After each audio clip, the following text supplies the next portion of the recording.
Нур Султанның аула курамында урнашкан әлеге Аллах йорты 2011 елда ачыла. Шәһәрчеләр аны үз акчаларына төзиләр һәм ул Шейх Кунта Кожи исемен ала. Мәчеткә барлык тирә-якта гомер итүче милләттәшләребез дә йөри. Шыңгыз Исмәгыйлов шуларның берсе. Безнең урамда еще мин яшь вакытта бер бабай, татар бабай булды.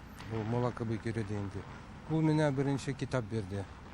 Бер бәләкәй генә китап. Вот бу китаптан минем дини башлады инде. Шуннан соң ул дин белән тирәнрәк таныша, җомга намазларына йөри башлый. Шулай 27 ел үтеп тә китә. Хәзер исә ул үзе яшь буынны дин белән таныштыра. Шыңгыз Газетдин улыннан балалары да үрнәк ала. На намазе уже 8 лет. Намаз у меня обучил отец. Вот. Ислам во мне в первую очередь воспитывает честность, доброту. Ходим с братьями, с отцом в мечеть. На жума намаз проводим.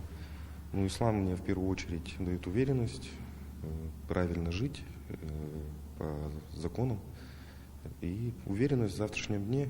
Шыңгыз әфәнде оныкларын да ислам дине белән таныштырырга тырыша.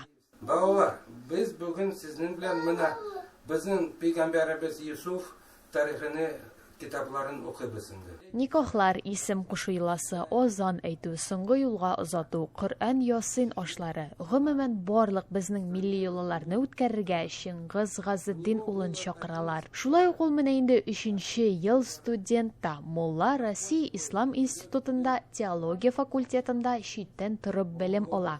2 яшьтән булсын балаларын, 5 яшьтә, 6 яшьтә уже Аллаһ турында уже сөйләшү кирәк алар белән. Китапларын укый кирәк, акиятларын укый кирәк аларга. Хәзер Аллаһка шөкер, китаплар күп. Таңсылу Насырова, Татарлар, Нур Султан шәһәре, Казакстан.